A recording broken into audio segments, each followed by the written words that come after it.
Hello, everyone, and welcome to Tech Minds podcast by GIC. It's our honor to have with us Dr. Mousa Al-Akhras. Dr. Mousa is an associate professor in AI, and he's an active researcher in the application of AI in the medical field, and he's the chair of IEEE Jordan section. Thank you So very much. My pleasure to be here with you. we are honored to have you with us.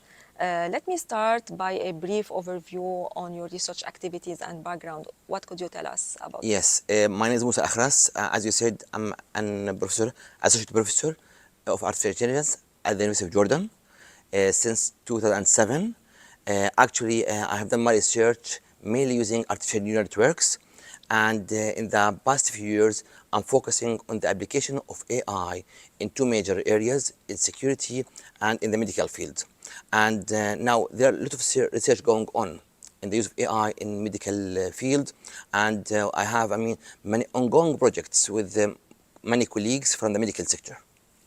So we are experiencing AI in all types of applications. So let us start exploring AI and its relationship with artificial neural networks. Yeah, basically, in 1956, there was a conference in Dartmouth, US, and in that conference, the term AI came to exist. So it was coined in 1956. So that's around, like, for example, 70 years ago or more even. Now, AI has gone through many developments, and basically because people were expecting AI to replace humans, there was a lot of focus on robotics. And unfortunately for that, at that time, the technology was not supportive. There was not much improvement in technology to support using or having robotics with moving arms, flexible like a humans. And this caused what we call AI winter in 1970. So that the interest in AI little bit decreased in 1970.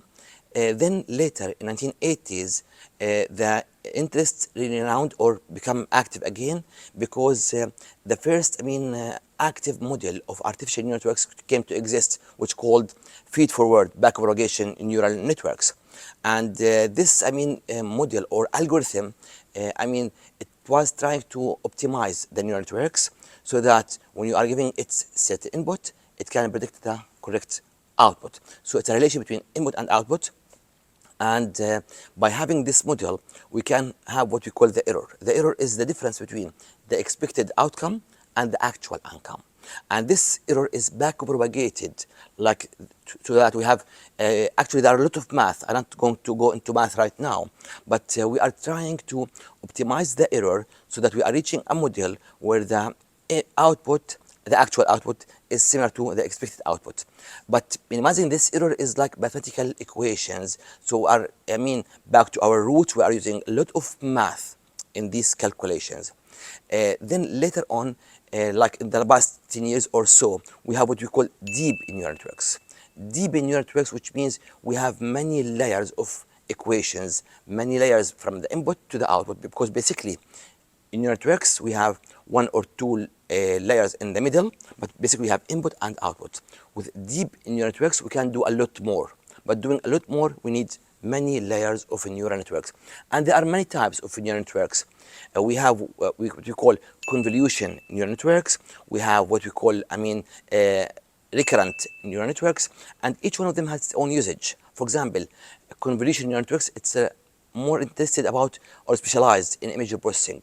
On the other hand, recurrent in neural networks, it's about time series. When you have input, output, and this output will be an input for the next round. So we have time series. And we have successful stories. I'd like also to mention so many tools and models available in the market, some ready tools such as YOLO. YOLO is a model, YOLO 5, YOLO 8, and we have many versions of YOLO, and we have ResNet networks, and we have so many tools that we can use right now.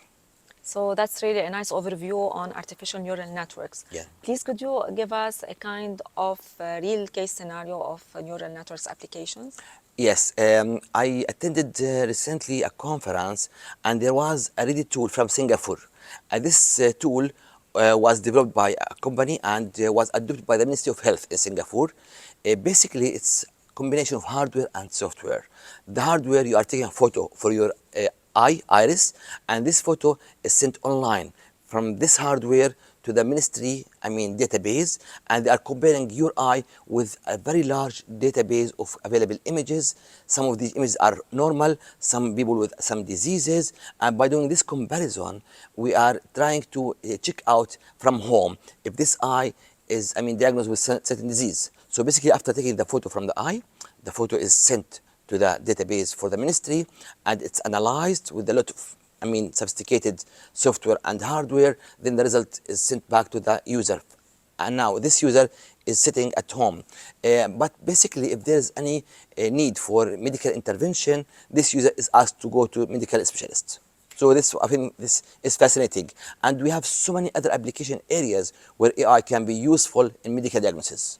So AI is really promising in the field of medical services so far. Yes, in medical, there's a lot of interest in using AI in the medical sector. In addition to other sectors, I'd like to mention using AI in the banking sector, using AI in the security sector, but we need to get specialized. And for Exactly. me, this is a bit of challenge because when I'm doing research in the medical sector, I find myself, I need to learn some medical terms. I need to sit with medical doctors, understand what's going on, how they are doing their work, how we can automate or remove some burden from their, shoulders, not Uh, replacing them.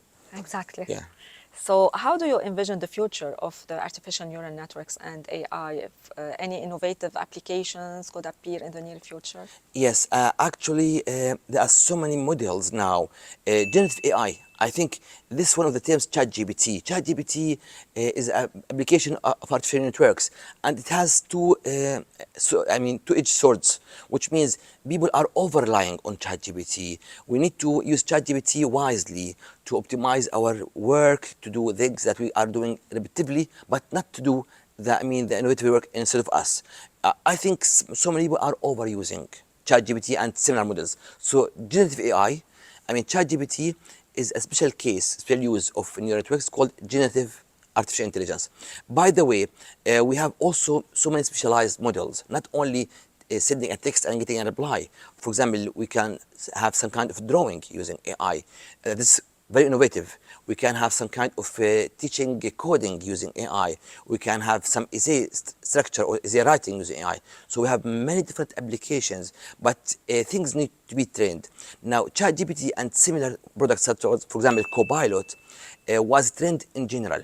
But if we need to have a successful ChatGPT or generative AI model, we need to train that using medical data. For example, if we need to have a successful medical ChatGPT or successful medical generative AI, we need to have specialized training using specialized data.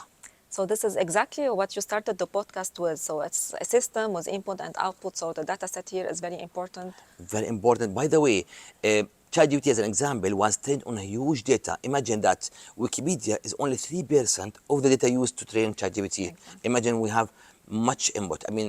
Billions of parameters. Very sophisticated system. So talking about AI and its applications, I'm sure that most of our students are interested in AI. So what kind of advice could you give to our students, or what kind of books or learning resources could you recommend? Yeah, okay. Or a type of extracurricular activity if possible? Yes, of course. There are so many contests, available online, and I'd like students to get involved and practice this with their colleagues in other universities in other countries. Talking about the tools or the softwares, Kaggle. Kaggle is a very popular website. It has its own data set. It has its own challenges. For if I were in, on their position, the students, I encourage them to participate in contests online, to check their skills and improve their skills. Talking about data sets, I'd like to mention Kaggle, also UCI, Machine Learning Repository, also ITB Data Board. Those three resources offer, data sets, so that if you are need to compare my work against, for example, your work, we need to have work on the same data set. So that's, one of the ABCs in artificial intelligence, working on the same data sets to compare different solutions to this one. Another thing that I encourage them also to form societies and technical societies. For example, IEEE. In many universities, there's an IEEE branch, and this branch as a whole for the university or for the college. Inside the branch, there could be some societies. For example, Computational Intelligence Society. This voluntary work and extracurricular work, greatly improves their skills, I mean, their personalities, give them exposure to wide variety of activities. So exactly, this is what GIC and other universities are aiming for, to involve their students with these extracurricular activities, and especially with IEEE. Very important indeed. Yeah. So we would like to thank you for all the information and for joining us in this podcast.